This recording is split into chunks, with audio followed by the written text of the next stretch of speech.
Good afternoon, everyone. I'm very happy and slightly surprised as the UK-based CEO of a European FinTech business, particularly addressing a European audience with a strong concentration of German citizens. Quite surprised still to be addressing you as a fellow citizen of the European Union today. This is the day, in theory, when we are supposed to leave. We'll see what happens in a few weeks' time in the election. But the free movement of people is very important to us at Azimo as a cross-border payment business. We're sneaking into the banking section, by the way, for those of you who are wondering why we're talking about payments in this bit of the agenda today. We're a digital cross-border payment service, and there are not that many of those, actually. So this is our simplified view of the world of cross-border payments. Along the bottom, you have incumbents. Along the top, you have digital disruptors, of whom we count ourselves one, and we particularly play over on the right-hand side in remittance. In other words, people sending money home to their families. They're typically sending 200 euros, 300 euros at a time, maybe once every 2 weeks, once a month, that kind of sending behavior. It's not all of our business, but that's the great majority of our business. And there's only 3 or 4 pure-play digital businesses in that space right now. Remittance is a very good sector to be in. It's sometimes slightly unloved, but it is a $700 billion volume business, which over the last 20 years has grown almost 10% CAGR, faster than you might think, partly because of the free movement of people around the world and the acceleration of migration around the world. But it's served by some of the most complacent, deep-rooted incumbents you can imagine, ripe for disruption. And a lot of them will take, if you're sending home $200, $300, euros, or pounds, obviously it depends where you're sending it from and where you're sending it to, but globally, typically the mean amount that those incumbents will take is somewhere between 5% and 9%. And you consider these are classically very hardworking people who've disrupted their lives to move overseas, doing difficult, often quite physical jobs, sending money home that they can ill afford to people who desperately need it. Taking that amount of money for us is unconscionable, almost tantamount to theft. So it's a wonderful, wonderful part of financial services to disrupt. And we do it principally at Azimo by being operating a pure-play, direct digital network with none of the legacy technology burden, no branch offices because we don't do any cash-in. People pay for their transfers either by card or by sending us a bank transfer.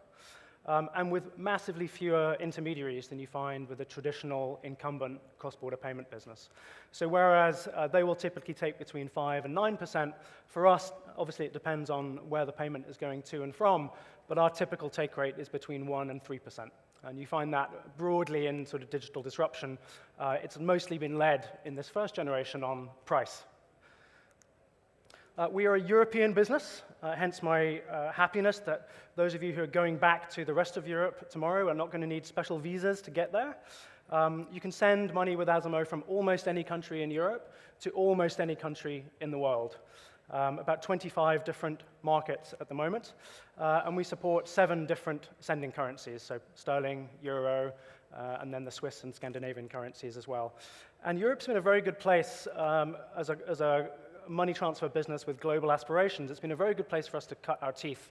Multiple languages, multiple currencies, different regulatory environments, different payment and sending habits.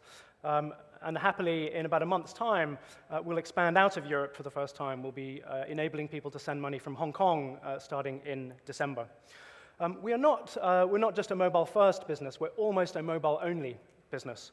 90% of all of our transfers are made on a mobile phone, and that continues to trend up towards 100. So the people that are classic customers very often have not owned a digital device with a larger format than a phone. And then on the receiving side, we send money to almost everywhere in the world, and we have a very diverse and well-balanced set of receiving markets. Our biggest market is in Nigeria. We have a number of other significant markets in sub-Saharan Africa, Southeast Asia, South America, and also Eastern Europe, very significant for us.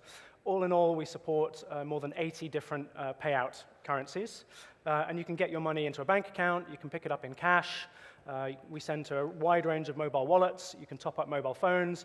If you're retro, you can even have someone come up on a bicycle and deliver you cash to your house. Not many people do that, to be fair, in 2019. And even though we serve a lot of developing markets where you may not think that the FS or banking infrastructure is super sophisticated, more than 80% of all of our transfers arrive in less than an hour, mostly much less than an hour. And this is where the second wave of disruption of cross-border payments is happening. First wave was heavily based on price discounting. Second wave is on speed and reliability of delivery. It's a very important focus for us. If you want to play in this space and if you want to disrupt, you need a great technology platform, and happily we have one. It's a modular, microservices-based platform that lets us automate lots of the processes that are cumbersome and expensive for traditional payment businesses. And that includes KYC and compliance. It includes matching the payments that come in to fund the transfers. It includes FX and hedging, reconciling all of the hundreds of thousands of transactions at the end of each day, and also managing working capital and treasury, which if you have a global payments business with lots of pots of money in different parts of the world is hugely complex and important to get right. And that technology platform underpins a great customer experience.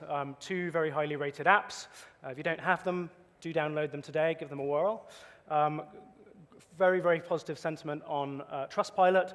For those of you who still prefer NPS, we're typically around 70 in NPS terms. And our customers don't just say that they will recommend us to their friends, they actually do so. So about a third of all of our new customers come to us because a friend has recommended Azimo to them. And that allows us to acquire customers very efficiently. I know there are quite a few VCs in the audience, so for those of you who focus on LTV CAC, we're just over 6x, and that's allowed us to grow very efficiently and profitably. We've served just under 1.25 million senders in the last 7 years, and they've sent money to just over 2.5 million recipients. Our last financial year was ended in June, and we grew at about 60% year on year. But probably equally importantly, just as important as the growth, is that in May we became profitable on an EBITDA basis. I know that's a strange concept for a lot of fintechs, but for us it's extremely important. And so finally, what do we think is coming next? I think the digitization of remittance is at a really early stage. It's one of the most unreconstructed parts of financial services still. So still maybe only 15 to 20% of that 700 billion volume is being sent digitally. But we think the S-curve of adoption is starting to steepen. And so we're expecting growth, we're expecting that migration to accelerate. And as I said, the first wave of disruption was because the digital players were cheaper. The second wave is going to be very focused on speed, getting transfers there, not just in less than an hour, but in 3 or 4 minutes. And so our North Star is to deliver 100% of our transfers in less than 5 minutes eventually. For those of you who like to keep score financially, over the next 3 years, we expect to grow our top line about 3x, and we're approaching a revenue run rate at the moment of about 30 million US.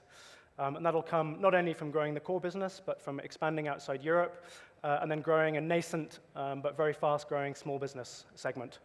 And then finally, for those of you who are here from startups or scale-ups, I highly recommend profitability. It really changes the perspective you have in running a business. We have much longer runway and horizon to think about. We feel much more in control of our own destiny.